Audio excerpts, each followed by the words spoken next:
Welcome to Good Teams Win Great Teams Cover. We kick off season 3 of the show. Well, season 2 really, but season 3 of the show with a look at everything that's happened in free agency so far. The new league year has just begun. So, gents, Joe, Byron, happy new league year. Welcome back. Hope you enjoyed your break. How have you both been? Yeah, good. Seems like ages, doesn't it? Since what was the last one we done? Was a season review, I guess. After Season review, yeah. So it's probably like the week after the Super Bowl. So we've had like a solid month off, I think. Yeah, and we won't get to it today. Jason Kelce retired. That's is that the biggest thing that's happened between? The fastest combine, fastest guy at the combine. Oh yeah, Xavier Worthy. Yeah. Future Raider. Well, Al Davis will be rolling in his grave if not, I think. Yeah, but yeah, it's been good. Yeah, nice to see you all again. And yeah, happy year 3. It's been a nice break, but also felt a little bit lost. We were doing 2 episodes a week, and then all of a sudden we weren't. Joe, how's your break been?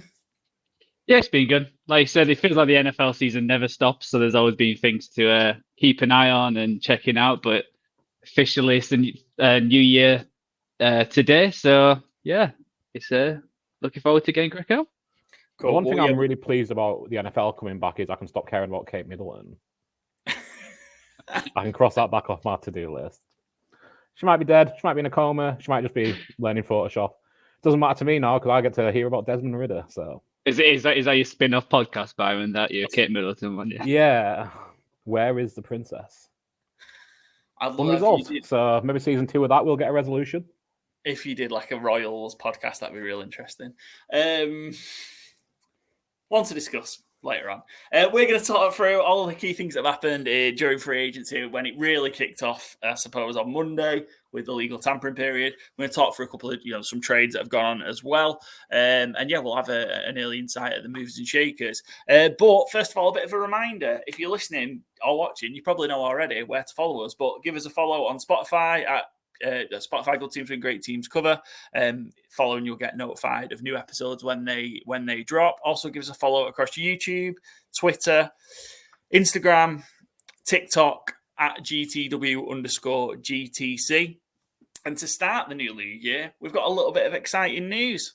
I think it's quite exciting. So we've got a new partnership with the guys at First Down Sports Apparel out of North Manchester, Bury.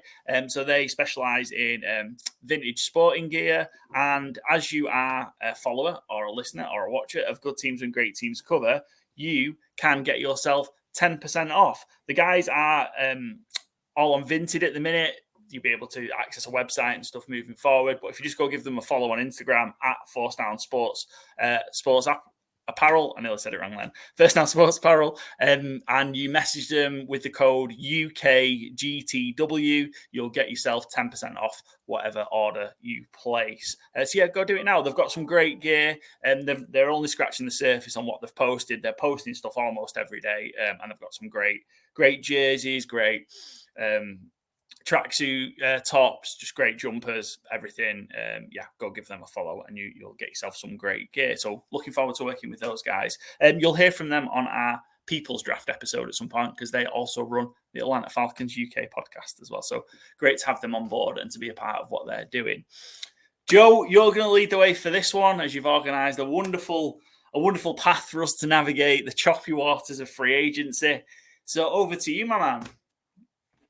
So yeah, cheers, Paul. And yeah, following on from what you were saying, talk about the Falcons, let's talk about the main man, the number one on most top 101 free agents. It's the free agency king himself. It's Kirk Cousins, who signed with the Falcons for 4 year, $180 million with $100 million guaranteed, which now makes him the second most paid quarterback ever.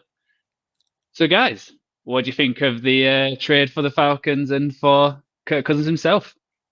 I would just like to hire Kirk Cousins' agent for one day every year, like my appraisal at work. I would just like that to get me paid. I think he'd be able to convince my employer I'm worth like $1 million a year. Is that not what you're getting already? Sadly not. Wow, underpaid. What Kirk always has, though, is leverage. He's always willing to bet on himself.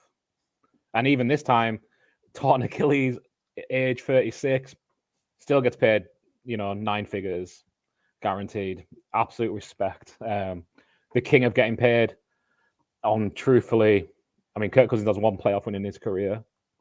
A lot of empty calorie stat padding, but he's above the midline of quarterbacks in the NFL. He's going to bring a new level of competence to the Falcons quarterback room they haven't had since Matt Ryan, and not even Matt Ryan towards the end. Matt Ryan a few years ago. So I completely understand it. Great news, I think, for Drake London, Kyle Pitts, Raheem Morris. I think is going to get good stuff out of Kirk Cousins. Maybe bad news for Tampa, who I think have dominated the division the last few years. I think really bad news for New Orleans, because I don't see them competing in that division anytime soon. But I think it's kind of the move Atlanta. There was 1 star in free agency at quarterback position. You want proven competency. You want a leader, someone who is really loved in his locker rooms wherever he goes. And you get him. I think that's a huge win for Atlanta. Is he overpaid? Maybe. But, salary cap goes up every year. There is a price for having a good quarterback. And I don't really think, relative to some of the other deals that have been handed out over the last few years, Daniel Jones, Geno, Baker Mayfield this year, I don't think you look at that and go, fucking hell, like, Kirk Cousins getting what money? You kind of go, okay, yeah, that seems about right. I thought he might end up maybe not much more, but because he didn't get his 4th year guaranteed, and he's generally played on as close to fully guaranteed as you get in the NFL. So that maybe, not going to say surprised me, because it seems about right. But I don't think he ended up getting overpaid, certainly. I'm not sure how close Minnesota were willing to go to that, because it feels like they're pretty happy to go with the kind of restock at the quarterback position approach. Yeah, I definitely think I would say the injury obviously affected, I would say, his prices, because it is a risk, he's 36, like I said, coming off an Achilles tear. It's not guaranteed he's going to be, the Kirk Cousins old, but I think of the style of play he has, I think it's worth that kind of offer. And, with the Falcons, it's what we said last year. They just need a capable quarterback, and they would be a good team. So they've got that, And I always felt like they were the favourites, especially. I think it's with what the owner did last time with the Lamar Jackson and all that kind of stuff, when they were like, oh, we're happy with what it sounded like this year. They were like, no, we're going to get a quarterback, and they got the best one out there. Yeah. And I think the way it is, I know some saying it's 108 million for 4 years. It's really a 2-year. The way it's structured, it is a 2-year contract, isn't it? Yeah. That's, it's like 10 million dead in year 3, right? Yeah. Which is nothing in this day and age. Crazy how front loaded it is. But that team offensively has everything. It has more now as well, but it has everything that Kirk Cousins doesn't have to. I don't think in that team doesn't have to be absolutely incredible. He's got people if you can just get the ball to who can make plays. And I think he's just going to be the key to unlocking Pitts, unlocking Drake London. I think we'll see much more out of B. John Robinson as well. And we've got Darnell Mooney there now too. Rondell Moore, which might be spoiling the other places we're going, Joe. But it is a fairly stocked offensive side of the ball now, and that defense did get better last year. I think they've got a coach that isn't going to get in his own way in Raheem Morris. So I think there's a lot to be excited about for the Atlanta Falcons, and they, they've got 2-3 years here with Cousins to really hit the ground running, and can we see them be a player in the NFC come late January over the next few years? Everything suggests they can be with what they've got there. So exciting times in Atlanta, and congrats again to Kirk Cousins on getting that huge. I was thinking about this the other day.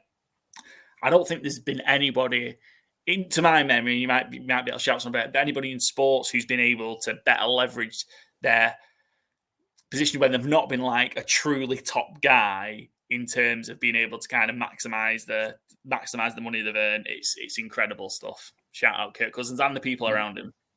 Yeah, I think he's just where the level is at, where it's not good enough to you do pay him a lot, but where you want to keep him and he's your franchise quarterback for life. But he's also not rubbish enough where he's just good enough where everyone thinks he'll improve them and he's a top 10 quarterback, but he's not quite the one. So people are willing to pay. Remember where he started as well? Like he got drafted in the 4th round by the former Redskins, Washington, after they drafted RG3 in the same draft. Well, that's what I was going to talk about. Is in the 4th round.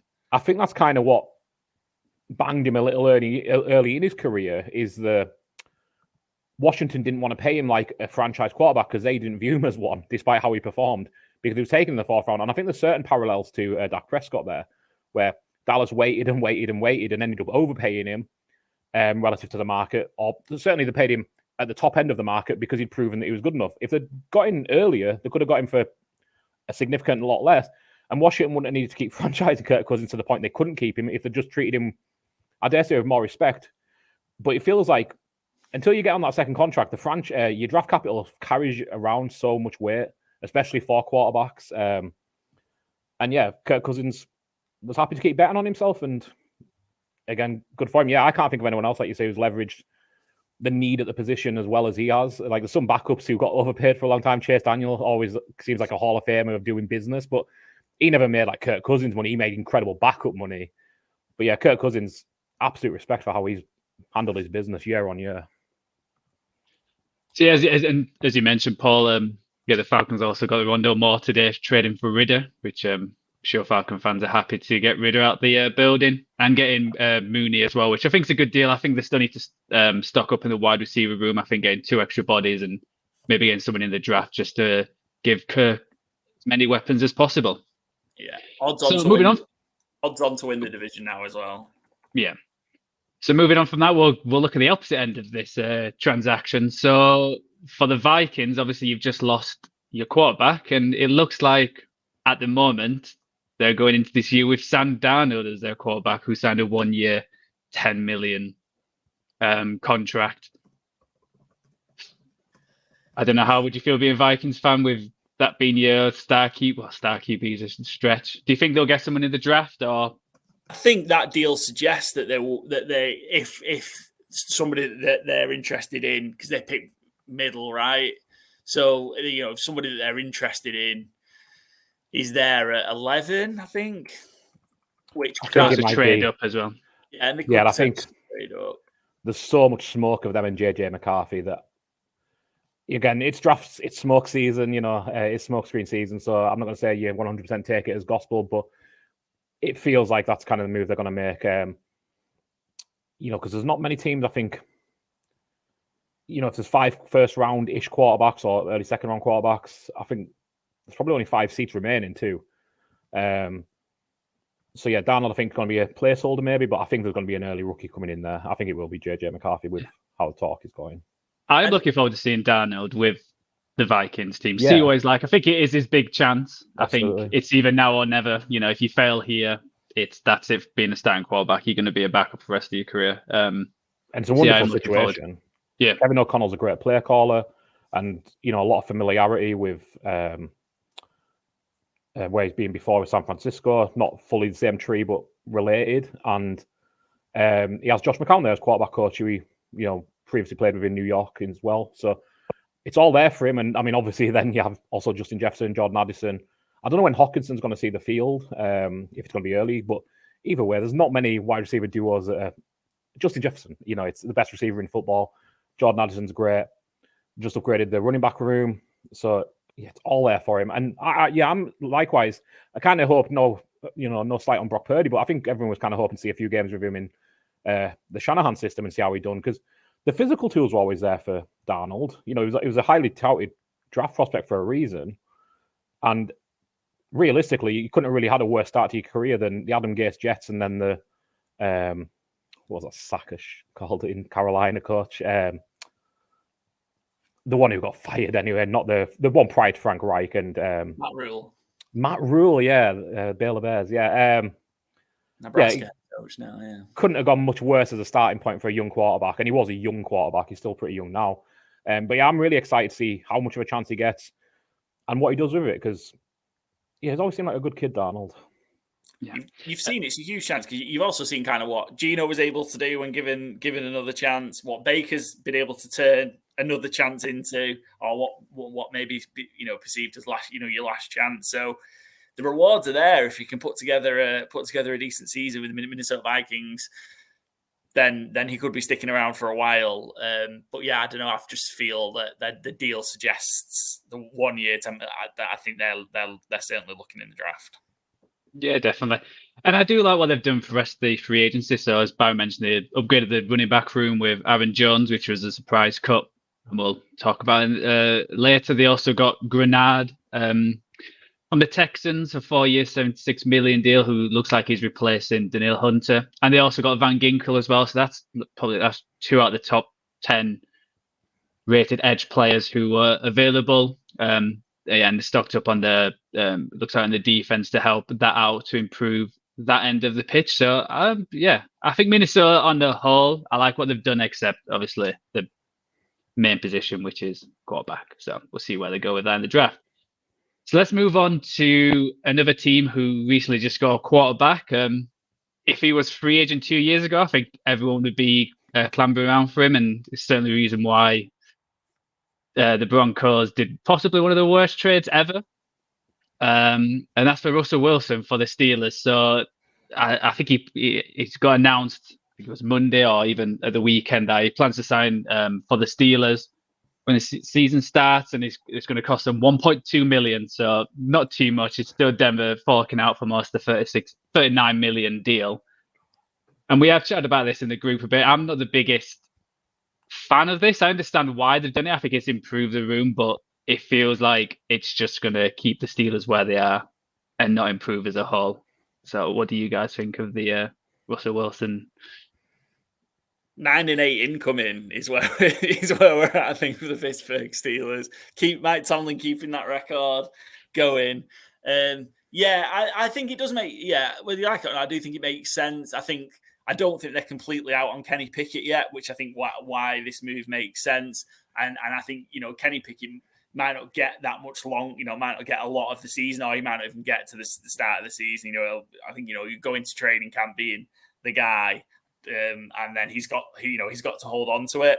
But if, look, let's say Russ plays all 17 games for the Steelers, I was joking at 9-8. I think they could be quite good. Again, you've got that defense that they've added to as well. Big signing. I think from your rival Baltimore in Patrick Queen. That defense is going to be really, really good again. You've got one of the best players in football, TJ Watt. Highsmith, gone up another gear as well. Just don't lose us the game. I think that's what whoever it is, that's what the Pittsburgh Steelers quarterback has to do. Do not lose us the game. Keep us in tight, low-scoring games, and we'll just find a way. We'll just find a way to win. I think the Steelers could be sneaky good, and they could get to 10 wins. Did they finish 10-7 last year? Right? I think they won 10 games. Yeah. Yeah, I think so. Because I think they could get to that mark again if Russ plays all 17 games. Yeah, I'm not as confident, I must say. I think it's more likely Tomlin finally has a losing record, or it's 9 at maximum. I just think it's such a low seat. Like, I don't hate the move though. It's $1 million. Like, what difference does it make? It's a smart sign-in. I just don't think it really raises their ceiling. And yeah, the defense will probably be good again, but I do think it is kind of hard year on year to rely on defense being great in terms of being a game changer and actually winning games. Like, as a level of competency, it's one thing, but I think it asks an awful lot to just keep winning games on defense, especially in a division that has, Lamar Jackson, the Ravens, Joe Burrow and the Bengals, Cleveland and, Jameis Winston, or whoever's going to be playing quarterback for them. But yeah, I just think it asks an awful lot. And I just think as well, like, I think Russell Wilson will come in as a starter, and it's up to Kenny Pickett to try and beat him out. I don't think there's any guarantees that Russell Wilson stays there if he's as bad as he looked in Denver for a lot of his spell, because the Steelers certainly aren't committed. There was $1 million. Lose that walking down the street as an NFL owner, it's no problem. I think the likelihood is that it'll be a two-headed battle throughout camp. I think Wilson will win it because Pickett looks absolutely lost, but I just don't think it raises their ceiling at all. And obviously you mentioned they added Patrick Queen, they added a cornerback as well, but I think they lost a really good wide receiver in Deontay Johnson. there's obviously something behind the scenes where there's a clash between Tomlin or the GM and Johnson. I don't know if he wanted paid again. I'm not sure exactly what it is, but he's kind of been rumors of him being on the outs going back to like middle of last season or start of last season even. And it's kind of a bit of a depleted room, really. You've got George Pickens. I believe Calvin Austin's their number 2 now. And like Denzel Mims might be their number 3, going back to the Baylor Bears of Matt Rule. But there's just not much there. Pat Fryermuth's a fine tight end, but he's never going to be Travis Kelce unless he gets absolutely peppered with targets. I'm sure Arthur Smith is gutted that Johnny Smith already went to Miami, so he couldn't bring him along for the ride. And Arthur Smith, is fine OC. He was a terrible head coach, but he's not someone that I think is going to scheme up an offense to be great. And I think a lot of the things Arthur Smith wants is, middle of the field attacked, and that isn't what Russell Wilson does. So I think there's going to be some kind of mix up there. If you can just deep ball it to George Pickens all game, that'll be fun to watch, because Russ still does have certainly has a nice deep ball, and George Pickens can attack that downfield. One of the best in the NFL, I would dare say, for his inconsistencies. He's a great deep weapon. I think maybe boosting the line should be a huge priority for the Steelers in the draft.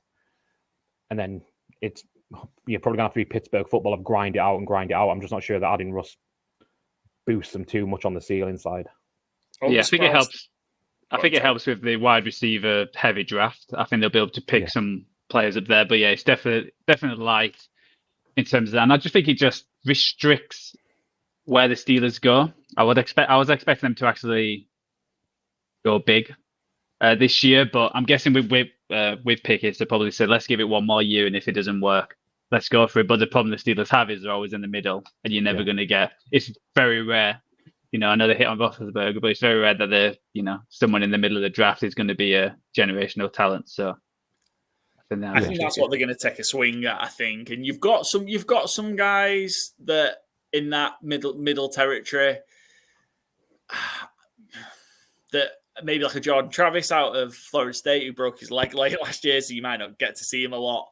Even in training camp because it was rough, but something like that, maybe a Spencer Rattler, that might be his 3rd round or something. But I don't know, maybe they just take a flyer on someone and obviously they sit and see how they go. But yeah, it's just a round and round again, Groundhog Day, isn't it? I guess for the Steelers.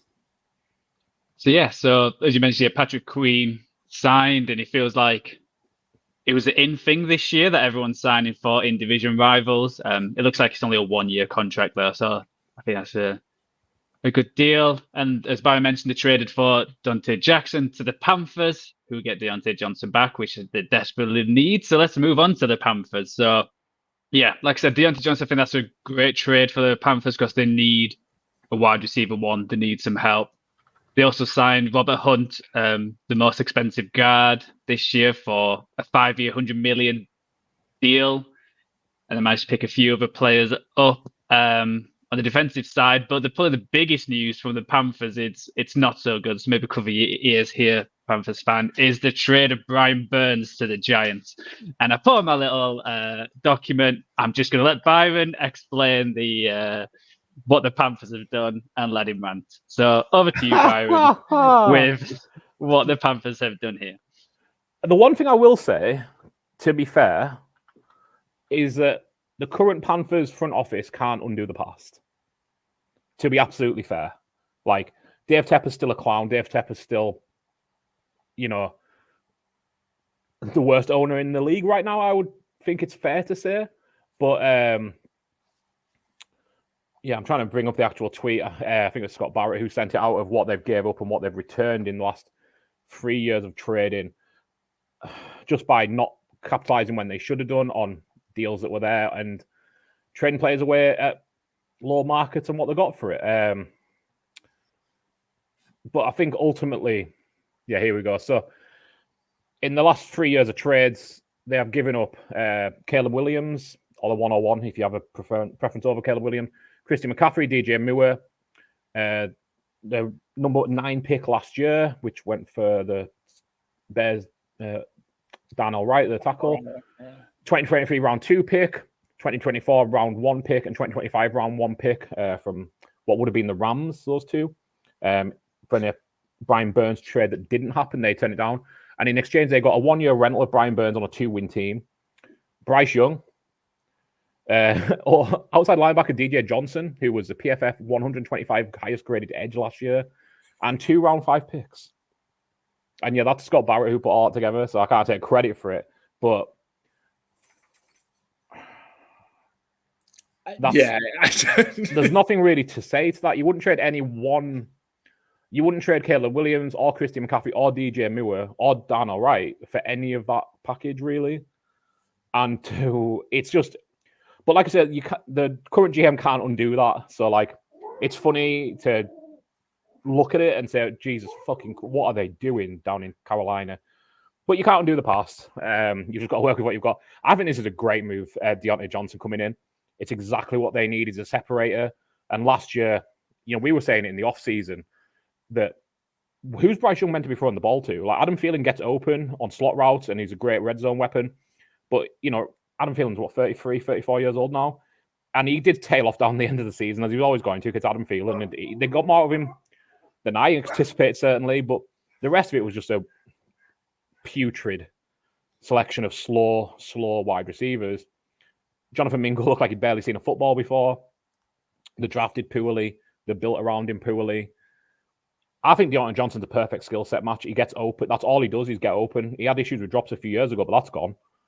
I can't believe you got him so cheaply. I thought Chicago would have been in for him, truthfully. And I thought there might be a Justin Fields, Deontay Johnson, some kind of capital exchange there, because I think Fields would have been a good fit in Pittsburgh. But for all Carolina have done wrong going back, I will say I've liked what they've done this couple of weeks.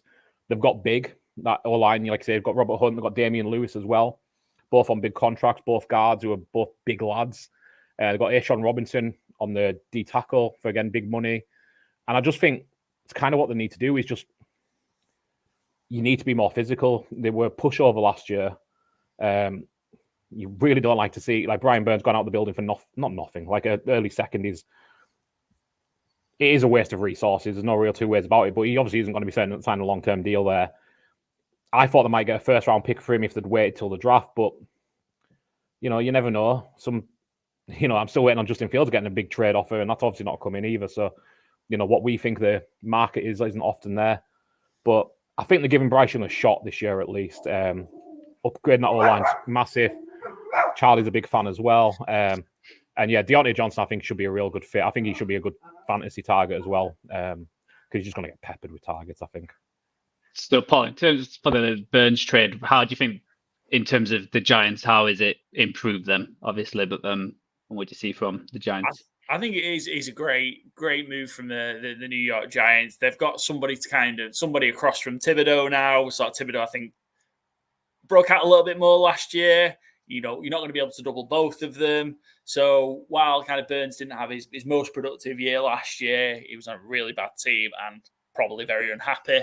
Probably contributing factors. So yeah, I think it's a really, really good move for the Giants. Again, the Giants are similar to the Panthers in a way, just need to improve both lines, and this is a big move for doing so. Although it does kind of strike me of the Darren Waller trade from last year in terms of they got Darren Waller for a third round pick, right? So, and that didn't end up panning out so well. Hope, maybe they'll get a better look this year with this move. But yeah, again, get more physical, being able to get after the quarterback. The Giants I think they were certainly in the bottom quarter for sacks last year. So potentially this helps. And I think, yeah, again, you're helping out your probably what is your best player remaining in Thibodeau by getting him a buddy on that other end. Yeah, and especially for a second round pick and a fifth, and I think a conditional next year when they get a fifth back, I think it's perfect. They also signed a Runyon from the Packers, which he was another good offensive lineman. Well, is there any good offensive lineman in the free agency? That's up for debate. And they also re-signed their offensive tackle, who was pretty high on the 101 free agency list. They also got Drew Lock as a backup, so maybe no more DeVito. But I think that Burns trade certainly helped the Giants fan who were not too happy that their former star running back has signed for their rivals, the Philadelphia Eagles. So, Saquon Barkley signed for the Eagles for 3 year, 37 million with 20.5 million guaranteed. I think that's a decent contract for Barkley. I think he's happy. I don't really get the people like Tiki Barber who's after him. If the Giants really wanted him, they would have paid for him. Screw Tiki Barber, by the way. Yeah. Especially as somebody that was a running back, and we've talked about the difficulties that the running backs have had in getting paid. Can I just drop a quick Tiki Barber, fuck Tiki Barber moment as well? Yeah, I think you might do the quote that I'm about to do, but go for it. Is this the Anne Frank thing? No, go on, but you go. So Tiki Barber, after he was divorcing his pregnant wife and sneaking around with his girlfriend, went hiding in an attic, which he compared to a real-life Anne Frank situation, or a modern-day Anne Frank situation. I don't think Tiki Barber should be offered his opinion on fucking anything if that's his view on the world. I'm not going to share mine now because it's not going to be better than that. So. My apologies. Imagine saying that. Just you are a multi-millionaire athlete living in New York. You cannot compare anything in your life to Anne fucking Frank. You think Aaron Rodgers is bad? Jeez Louise. Yep. Anyway. Well, following on from that, I'll just talk about. So the Eagles were actually quite busy, and I think it took a few people by surprise. But it's typical Eagles, where they win the season in the draft and the free agent. It feels like everyone's already crowned them. But they also re-signed Landon Dixon to a huge contract, which I think they needed with Jason Kelsey and Fletcher Cox both retiring. They bring back Brandon Graham. They signed CJ Garner-Johnson from who they had a year or so ago from Detroit, and feels like they should have really kept him instead of signing Bradbury to big money. They also signed Bryce Huff from the Jets, which I was surprised that they got him. But it sounds like with him coming in, that's Reddick gone. And there are just a few of us. They got Devontae Parker, Albert O, and let's give some kickers some love. They re-signed Jake Elliott. So highest paid kicker in the league joint, I think now. As Cowboys fans, how has it felt with the Eagles actually being more active than people imagine and bringing in some top players? Yeah, I think they've done a lot because they're an aging team and they've done a lot to sort of replace a lot. I know Brandon Graham's back, but other areas they've replaced. So there's been a big refresh of that defensive line, which was a big strength in 2022 and the first half of 2023, not so much the back end. I think, the move to, bringing CJ Garner-Johnson back, didn't really have the impact in Detroit that they were hoping. Again, injuries were injury was a huge part of that. But that secondary was a mess the last 10 games of the season. It was a mess for Philadelphia. So getting somebody with familiarity, and he played that kind of middle of the field role, middle of the secondary role really well. In 2022, he was a big factor as to why they had the run to the Super Bowl. I think he had several. There might have been half a dozen interceptions in that sort of safety in the middle role. So fully expect the Eagles to have a really good free agency period and a really good draft. That's kind of what they do, don't they? So it's translated into 10 plus win seasons on a regular basis. So they're doing it right. And I think, to be fair, though, when you have such a strong, you get double-digit wins in the NFC East, but bounce out the playoffs, you've got to be strong in free agency and come out firing. You don't want to sit there and make no signings through the first few days and look a bit, especially when you're all in. Last thing you want to do. Yeah, but all in doesn't mean what you think it means, Byron. Well, you're asking, I guess. Skip Bayless had a tweet about it. All in my ass. I mean, thankfully there was a comma there, but Skip Bayless or Ricky Tomlinson. It was my ass, so I think it was Skip Bayless, but very similar thought leaders. I was the one seeing Saquon Barkley stay in the division was rough. I think Barkley might go on another level here. So the last couple of years, he's produced behind a pretty terrible Giants offensive line. There's a stat around. There's nothing there. Yeah, there's this stat around the number of. I think he's the running back over a certain amount of carries with the most hits at a negative point. So he's not even getting to the line of scrimmage before he's getting hit, and yet he's still breaking for 1,000. So to do what the Eagles, I know Kelsey's retired, but I'm sure they'll find an adequate replacement for him. And that Philly O line, if that can be as good as we know it can be, bad. I think he's going to have a monster year, and not looking forward to playing him twice.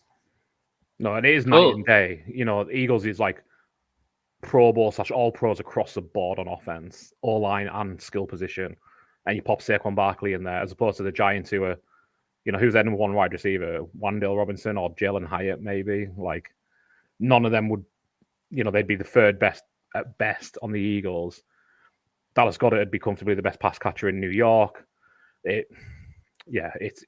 gonna eat. Great move for Philadelphia.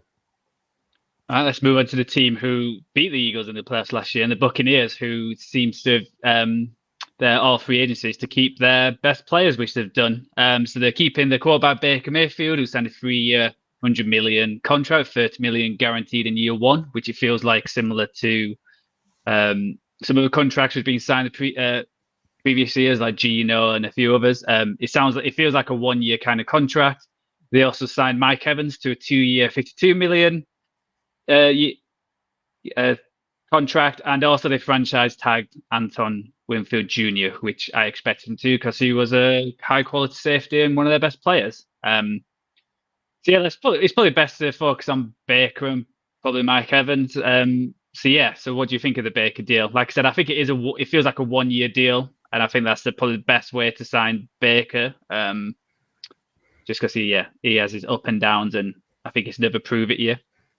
It's interesting that it's another prove it year because I don't know. Like I kind of felt he earned it last year. He played with how well he played, and we talked about it all throughout the episodes. Yeah, I was so impressed with with the Buccaneers in general. Got a bit ropey down the stretch with them just about getting over the line in the NFC South. But I thought, given kind of the expectations were so low on them and what they were able to deliver, it is. But he's got a job. He's it's pretty it's fairly $30 million. Yeah, guaranteed. $30 million. Pretty good. But yeah, I don't know. I just felt maybe I thought he might have got a better deal for himself. He needs Kirk Cousins' agent. That's what Baker needs. I do wonder how much pre-tampering there was, though, because if it became obvious that Atlanta weren't interested in Baker because they knew they were getting Kirk, who's out there wanting to pay a quarterback? Because I don't think Minnesota were going to be paying Baker multiple years because it seems like they're happy to go with the reload in the draft. And then after that, you kind of get to that. Most teams who might want a quarterback are just going to take one early. Yeah. And it's also where I think it's best for Baker as well because it's the one team where he knows he's the starter. I think if he goes to another team, let's say like the Raiders or the Steelers or something like that, he's going to still be competing for that starter job. I don't think he's just automatic. You're definitely going to be the starter, but I think with staying with Tampa, he's definitely going to be the starter for them. And happy for Mike Evans, it feels like he should just be a Bucs for life. It would have been interesting to see what he would have got on the free agent market if he would have got as much and where would have gone. But I think because he's got that he's got a ring already, I think it just suits him to stay at the Bucs. I mean, when you see what the top end wide receiver got, again, not pushing too far ahead here, but at age 29 in free agency, I wonder if Mike Evans is thinking, maybe I shouldn't have signed that deal because, I mean, it's not that he's skint, but the money's flowing for certain players, certainly. So, yeah, that would have been an interesting one because I do wonder how much Mike Evans would have got on the guaranteed market. But I think that really made Baker's decision as well, though, a lot easier because if Mike Evans is there, goodness, life's a lot easier as a quarterback, isn't it? Yeah, it is. And, again, he had an incredible year. And look, don't get too far ahead. How many, I don't think there's too many more years Mike Evans has to put together for us, or certainly for me to start having saying, I think you put him on that top 5 wide receivers that might have ever been. He has been so good for so long, so consistent. If he keeps rattling off, this 1,000-yard streak's going to end eventually. I don't know if you keep adding on games, maybe not. But I might play 20 games by the time Mike Evans retires. But 1,000, and all of a sudden he's not a million miles away from those that from those at the top. He'll never break the records, but he'll be in that top 3, top 4 in most categories. Yeah, well, and he's a certain Hall of Famer at the very least. Wherever you put him in that list of top 5, 10, 20 whatever. He's certainly a Hall of Famer, so can't really say much more when he's still in his not in the middle of his career, but towards the end of his career, certainly.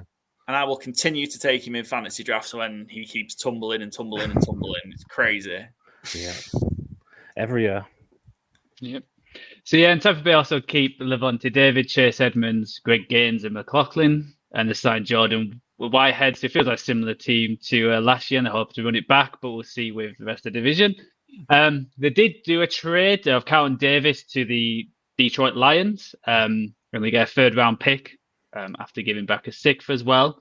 I think it's good for both teams, and we'll move on to the Lions, who needed to improve their cornerback. So I'm going to skim through the next few teams because there's no big signings, but yeah, comment away if you've got any comments. So the Lions got Carlton Davis, cornerback, which they desperately needed, along with getting Mosley. They signed Marcus Davenport, which I do like to have a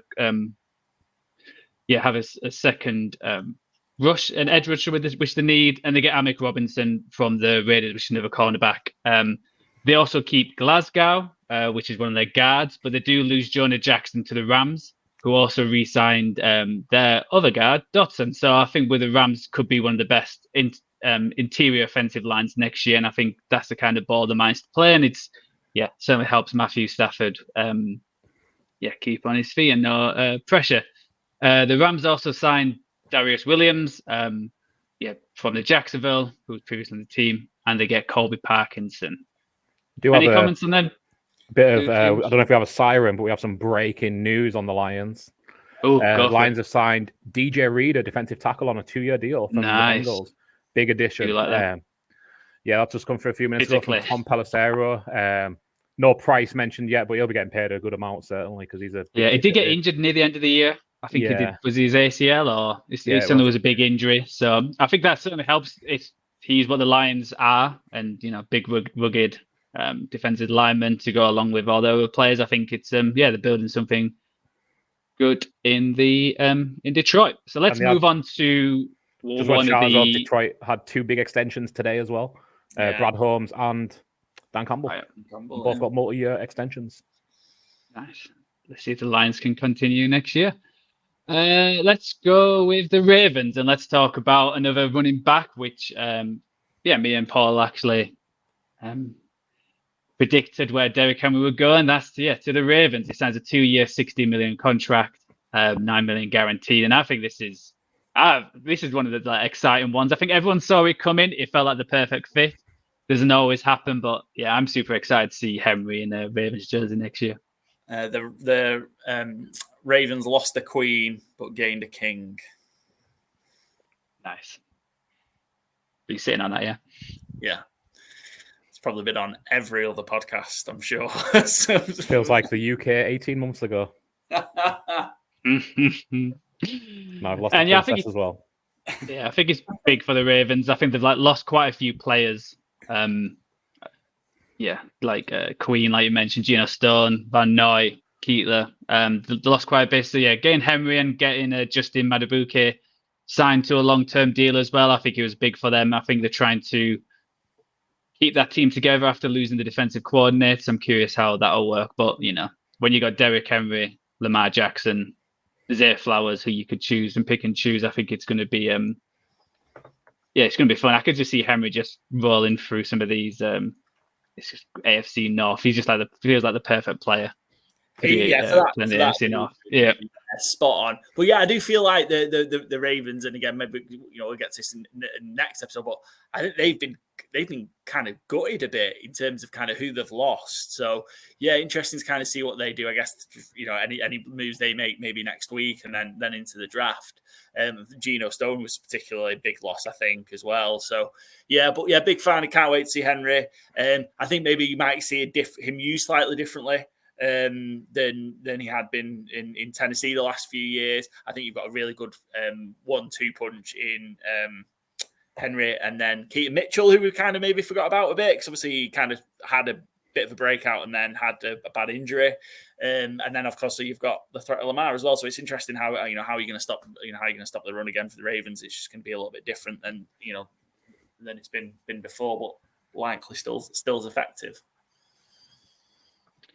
So we'll move on to the Jets, who traded with the Ravens to get Morgan Moses to get back in the team, and they also got John Simpson. I think it's huge for the Jets to build up that offensive line for the future vice president, and they also signed Tyrod Taylor as their backup, so they might have a competent backup this year instead of Zach Wilson. But I'm sure as Jets fans don't want to see Tyrod on the pitch whatsoever. And they also re-signed the whole special team, so Greg the Leg and Thomas Morstead. So that's probably it from the Jets. Oh, and Kinlaw. We'll give Kinlaw a shout for 49ers first rounder, which was a bit of a Greg the think Leg about. got the bag, yeah. Some did. A quick one while we're on Rodgers, just as we're talking about the Jets. I see he had a tweet this afternoon that he had to tweet to say that he isn't a Sandy Hook massacre denier. Yeah. There was a report yesterday that he was. The journalist on the report confirmed that it had been said to them. So it wasn't even sourced. It was just the journalist. Rodgers had said it to them, was their quoting on it. For a man who doesn't like attention and doesn't want distractions, he's a walking one. And, for years, people were like, isn't it weird that Aaron Rodgers' family don't speak to him? It's like, by the day, it seems to be less weird. But yeah, I like what the Jets have done, certainly. I think, John Simpson, just some big, strong guard player. That line had moments of being a mess. Obviously, Mekhi Becton just left. I think he's still a free agent as well. I think he will be for a while. Yeah, he's always had the tools and then did not work out in any way. So yeah, it's obviously an area of need for them though. But yeah, it'd be interesting to see how they come back. I think they've stocked the basket pretty well. Yeah, just one, not too much necessarily specifically on Tyrod Taylor, but the backup quarterbacks are being paid. Like it is a good time to be a backup quarterback in the NFL. We've seen the last 2 years, and last year I think Jack had 66 different quarterbacks started games in the NFL last year. So they're becoming more and more valuable as the quarterbacks are becoming more and more brittle. I don't know, but whatever it is that's causing the quarterbacks to be injured, and then not making the mistake of being sat with Zach Wilson, and they get somebody competent just in case they need to roll with Tyrod. Hopefully not, but just in case they do.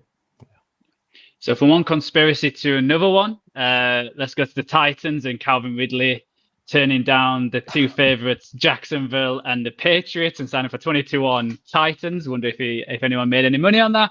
So he signs a 4-year deal, $92 million, $50 million guaranteed, which is, I think, it's a hefty price for Calvin Ridley with what he's shown. But I think the Titans desperately needed it, so I'm not going to kill him for that because, yeah, if they've got the room, why not? You've got to spend it somewhere. So yeah, props to Ridley for getting the money. I think there was some rumors I took less money from the Patriots to go to the Titans, but don't know if that's been confirmed or not. And while on the Titans, they also signed Mason Rudolph as a backup, Tony Pollard to have a good 1-2 punch with Spears, and a few others, Kenneth Murray, Awuzie from the Cincinnati, and a center from Denver who was number 20 in the top 101. So I think they've made some good moves. Yeah, there you go, Cushenberry. Some there. I like the Awuzie move. I think he's been really, really solid. Obviously, he was at the Cowboys for a bit and then the Bengals. I think he's a really, really solid, experienced corner. Pretty good. $23 million guaranteed. Pretty good for him as well. Pollard, I'm interested to see if he can get back on track. I think my worry is that for the Titans, that Pollard and Spears are a bit too similar. And we talked, I was really excited for Tyjae Spears to kind of break out a little bit, and he'd probably have quite a big fantasy season. I think that is going to be, I think there's a very, very low ceiling on that now with Pollard. Yeah. Interesting. I don't think Cowboys clearly weren't prepared to pay him $8 million a year. Tough last year because he was coming back off that horrific injury that he had to end 2022, and he just never really seemed right. And it's a shame. I just think you've got to use him right. I think you need kind of a sort of ground and pound running back and him to kind of play off that. So yeah, but yeah, excited. Ridley and Will Levis is interesting. Don't think you really saw the best out of Ridley at Jacksonville last year, and maybe can Will Levis unlock some of that? I don't know, but it's a lot of money for somebody who didn't. It was, I thought, was pretty disappointing. I think it was certainly up and down. I don't mind them spending them. Again, like kind of Joe says, like if you've got the money, I'm not going to say I was arguing with, but like I had a bit of disagreement with some Patriots fans in fantasy group chats I'm in who are like, well, I wouldn't want to pay him. It's like, great, your wide receiver room is Kendrick Bourne and Demario Douglas. What's the money for? Like, yeah, you don't want to overpay anybody, but like you do have to pay. Like, you've got to get something on the field. So, yeah. Are you ready for another breaking news drop? Oh, I love we've got breaking news. Yeah. Arik Armstead is signing with the Jacksonville Jaguars. Really? Mm-hmm. Per rap sheet. And also, Corey Davis has applied for reinstatement. We'll just sneak that one in there, no comments. Because why is that news today? I don't know. But yeah, Arik Armstead going to the Jags, big move. Yeah. Yeah, certainly kind of the probably best D lineman available for sure. After his release. Yeah, that's again probably Jaguars. I don't know if we're coming to them at any point, but yeah, a little bit soft for me. So yeah good move to massively agreed. Refortify that interior of the defensive line and be a bit tougher. Why do that now when you don't have to stop fucking Derrick Henry running the ball down your throat? Maybe that's why he signed there. He was like, who am I going to forget? Tony Pollard. Yep. No, count me in. No problem. Yeah, wow when the Jags might as well just complete rest there. So they get Gabe Davis and Devin Duvernay to hopefully replace Ridley. Sure. They franchise tag Josh Allen. Feels like they need to re-sign him because it feels like the Jags always get some homegrown players and then they leave after 5 or 6 years, and it feels like Josh Allen might be another candidate. Yeah. They signed Mitch Morse from Buffalo center, and they get a few and Ezra Cleveland. They re-sign, and they signed Ronald Darby and Savage. Oh, and they traded for Mac Jones for a 6th-round pick. How the mighty have fallen from his rookie year. So how bad does that be for Mac Jones? Because Mac Jones and Trevor Lawrence went in the same draft, right? Trevor Lawrence goes at 1 and Mac went at 15. Wherever the Patriots 15. And you've been going head to probably, I imagine that all throughout their years, before that they've been probably to the same camps, to the same everything, Clemson, Alabama. I mean, after year 1, Mac Jones went to the playoffs and Trevor Lawrence had Urban Meyer. So after year 1, Mac Jones, not going to say looked the better prospect, but he had the better opening year. And now you're going to back up this guy. Like, that just sucks for Mac Jones. I think he's from that area. I think he's from kind of North Jacksonville area. Not whatever that is. Right, North Florida, whatever it is. But yeah. It sucks to be Mac Jones. When you look at the money, just moving on, more Jags things, the money Calvin Ridley got, I don't hate the Gabe Davis sign-in. I think if you got Calvin Ridley in as well, it would have been a nice room. But I don't hate Gabe Davis. He's obviously very inconsistent, but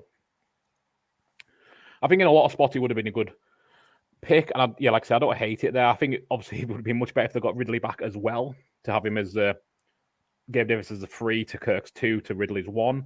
Evan Ingram could be a great fantasy shout next year, though, because got to be targets for him if they don't get anyone. Yeah. There's obviously a few wide receivers available in free agency still, but Ridley was really the top ticket item after the franchise tags and Mike Evans signed. Well, they're picking at 17 as well, so they're probably going to be in a spot to take one. If they're one a wide receiver, they're going to have some real options there. The problem is these teams, though, we keep saying wide receiver options. It's like a lot of these teams need a few pieces, and there's so many wide receivers this year. Feels like a lot. I think there's going to be a few pushed down because of that. Because I can get one in the second round that's a little worse, but the drop off at O-line or D tackle is going to be a lot worse. But obviously, D tackle less of a need as it was 10 minutes ago. So I think we're on the pulse here. Good teams and great teams cover. Cool. Let's move on to a division rival. Let's talk about the Texans, who I think improved massively. Yeah. First off, they signed Danielle Hunter. So he was the best edge rusher available. So signed for 2 years, $49 million deal with 48 fully guaranteed. So basically all of it. All of that. And I think that's huge. Obviously, to go along with Will Anderson, you've got a rookie quarterback who's on a rookie deal.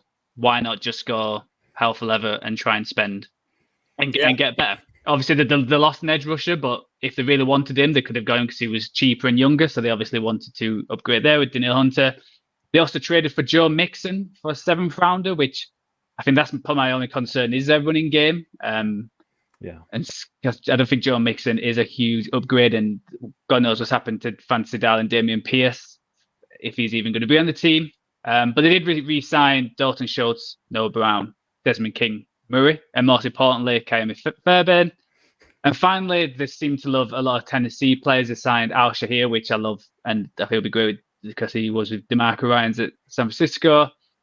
They get Danico Autry, they get Jeff Okuda, which is just a punt, and Lonnie Johnson. So I think they've improved quite a bit, the Texans, and I think they're probably the favourites to win the division.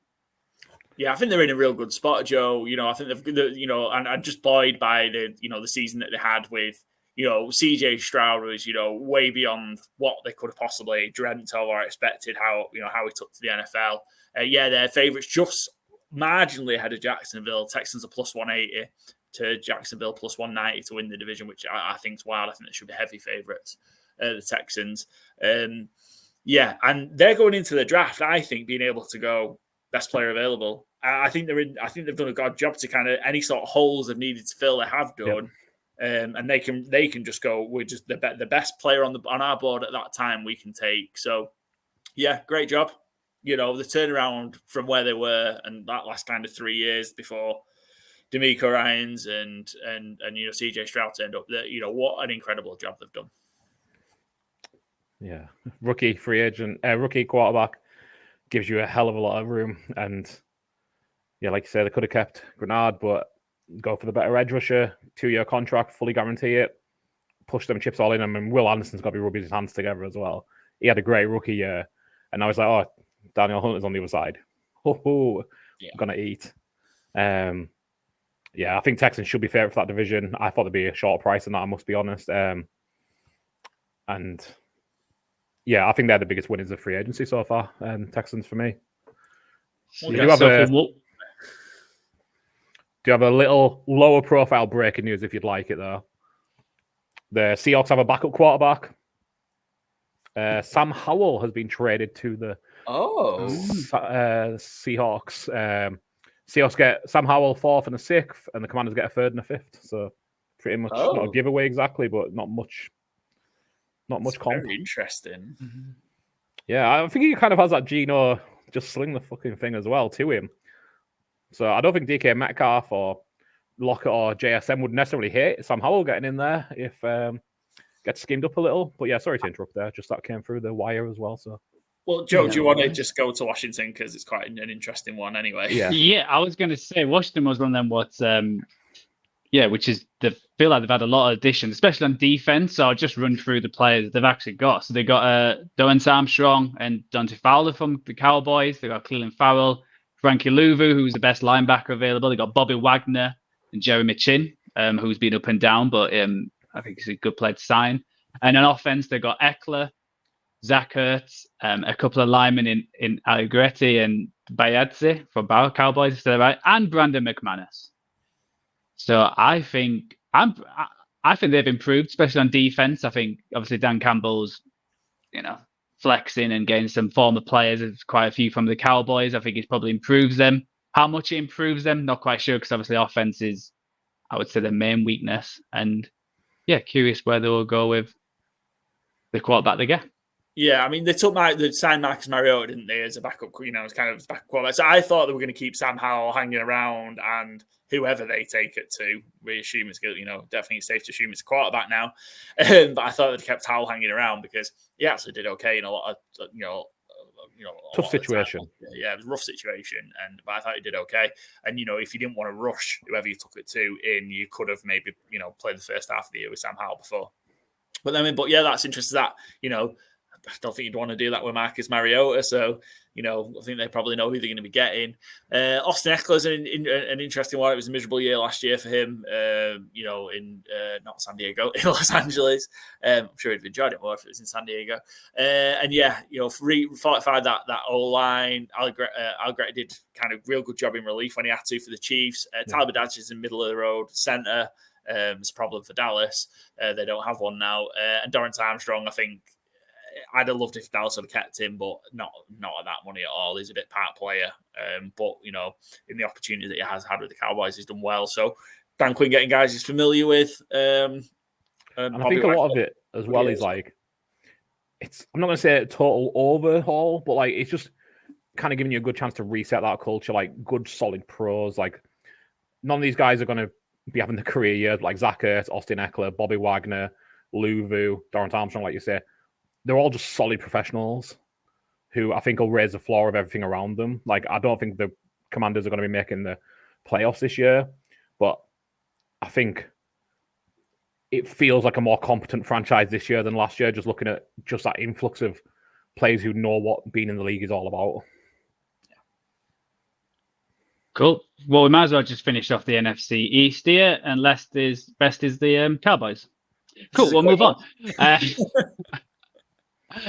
So we talked about a big money signing previously. So we'll talk about probably the biggest money signing is Wilkins for the Raiders, who took a 4-year, $110 million contract with $84 million guaranteed. And I think this is huge for the Raiders to get someone next to Max Crosby, and it improves their team. And again, will it work out? Everyone's always high on all the free agency signings when they happen. But I think he's young enough. I think he's played well enough, and I think it's good for this Raiders team to get someone who is just like Max Crosby, I was going to say, but a dickhead. When he's playing out there, I think if you've seen some of him, he riles the offense up quite a bit. So I think he's perfect for the Raiders, to be honest. Yeah, love this. He's had a great year last year for Miami. I think by far and away was the best interior defensive lineman available. That actually made it to free agency. And just that line, I think it's truly in the image of Antonio Pierce. He wants to make this defense mean and nasty, and I think he managed to accomplish that. Kind of again, the back end of the year, I think that game on Christmas Day against the Chiefs is the template of the blueprint of how he wants his defense to play. Throw Christian Wilkins into that. This Raiders defense could be top tier next year. I love Christian Wilkins. I think he's going to be a big problem in Vegas for the right reasons. And I think one of the things that you had, because like Max Crosby never comes off the field. Christian Wilkins was, I think, the 4th highest DT snaps last year. He never comes off the field. Like you say, they're both agitators. They're both very Raiders. I think it's a real good tone setter for what Antonio Pierce wants to do. Yep. And the Raiders also signed Gardner Minshew, which is a bit strange. I'm curious what they're going to do, if they're going to draft someone, trade up, or if they're going to sit where they are, or maybe get Justin Fields. I think that's still out there as a team. So we'll skip the only one that is still out there for him. Yeah. To the AFC West, we're keeping them. We'll talk about the reigning Super Bowl champions, which is the Chiefs. And I think the biggest news is obviously they kept the best player, him or Kirk, play the best player who would have been available, but they re-signed Chris Jones so now he's the highest paid defensive tackle to a 5-year, $158.75 million contract with 101 guaranteed. I think that's huge to keep him and to keep a few others with Drew Tranquil and Dion Bush. They also tag Javier Sneed, but it looks like he's going to be traded elsewhere and sign Irv Smith. And that's like the Chiefs. I think they're just keeping who they are. Mahomes has restructured his contract too, so I think they could be big into trading some players in the next few weeks. But yeah, it's all about keeping Chris Jones, who I think has won them a few Super Bowls, so he deserves his money. Yeah, he made the play. He made the key. For me, made the key plays in the Super Bowl. Mahomes, of course, did, but Jones had, for me, just kept two surefire touchdowns off the board for the Niners. You've got to keep that guy around, and he's probably the best. He's probably the best at that position, isn't he? Aaron Donald, I don't know, but pretty damn good. So yeah, let's move on to the Packers, which we've talked about briefly with Aaron Jones being released, but they also released AJ Dillon, and they replaced him with Josh Jacobs, who signed a 4-year, $48 million contract, 12.5 guarantee. This one, I'm not 100% with this. I think Aaron Jones I would take him over Josh Jacobs, just in terms of overall when Aaron Jones is on the field. I feel like he's got a higher floor than Jacobs. But yeah, they signed Jacobs, and they also signed McKinney as well. So That not was a all big bad one. for Green Bay, but it's yeah, I thought it was a strange one releasing Aaron Jones, but there you go. I think the only thing they do gain is years. So like Josh Jacobs is 26, I think Aaron Jones is 29. But I do feel a bit hard done by on Aaron Jones. The cap hit's similar. I didn't understand. So it seemed to be a money thing, and then they signed Josh Jones for a very similar cap hit in 2024, which I just found odd. Yeah, that's why. Jones, yeah. That's why my only thought is he's just getting younger. Like, because the cap hit's basically the same. I think Aaron Jones is a better receiving back, but Josh Jacobs is a better pure runner. Maybe they're going to try and add a complementary piece as a pass catcher, perhaps. But yeah, I don't see too much in the way of pure upgrade there. Just the only thing I can think is they are getting younger. But yeah, it gives Aaron Jones some real good fuel for FU games. But yeah, I think the McKinney signing's huge because they do need safeties. I don't know if they have any coming back from last year, any of the starters coming back. So big ticket, probably the biggest paid safety, I think it'll come out as. Unless Winfield picks up a one long term. But yeah, huge signing, I think, McKinney.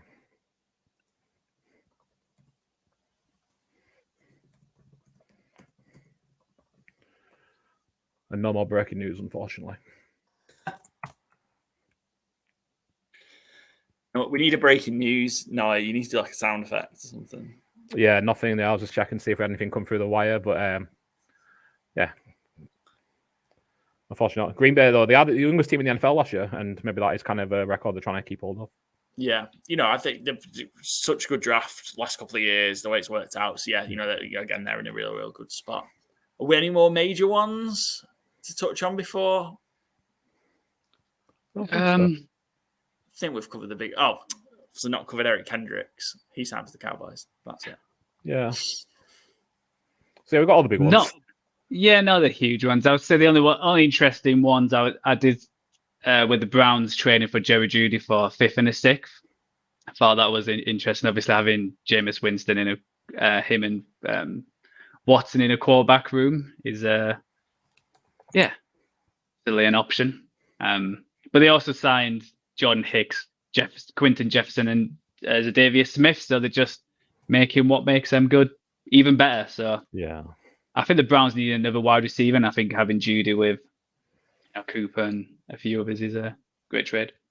Yeah, it's free hit as well. Really, 5th and 6th round picks, nothing in this market. So I don't blame them for doing it. See what you've got in Jeudy for a year. If it don't pan out, you just release him next year. Maybe get a comp pick back. They've managed to do a good job with it. Was it a 5th for Amari Cooper? Yeah, 5th for Amari Cooper. Yeah. They've done a pick change to get Elijah Moore. Yeah, pretty good job. Had some decent production there for very little risk. Yeah. And the rookies have drafted haven't really been hits. David Bell, Tillman showed flashes, Anthony Schwartz, DPJ. Those all kind of failed. So you can kind of see the process of like, fuck it, yeah, we'll just take your rejects who have got again a level of competency. Judy's not bad. He's just not. He was drafted like 15 overall. He's not that good, but he's certainly not. He's not as bad as Steve Smith makes him out. But anyway. Cool. Gents, shall we stop it there for now? Because we could just carry on, but we're going to try and get out of the 2.5 hour episode trend we got into last year. That's a new feature of Good Teams and Great Teams cover this year. We'll pick up any big things that happen, and there'll be a second wave in free agency because there's still plenty of big names out there. We still, there's still some teams who haven't touched on, but there's still plenty. I think this is one of the top 10 from the NFL.com 101 free agents still available, and plenty of big names as well. So we'll pick up the second wave, and we will be back next week for free agency winners and losers once the full pitch is settled down, and then we'll start powering onto the draft. Gents, Joe, Byron, it's been a pleasure to be back. We've missed you. It's great to be back, and we've started off strong. We sure have. Yeah, thanks very much, guys. And see you all early next week. See you next week. Give us a follow. Good Teams Doing Great Teams cover Spotify, GTW_GTC, Twitter, Instagram, TikTok, YouTube. Get us followed on them all. And we'll be back next week.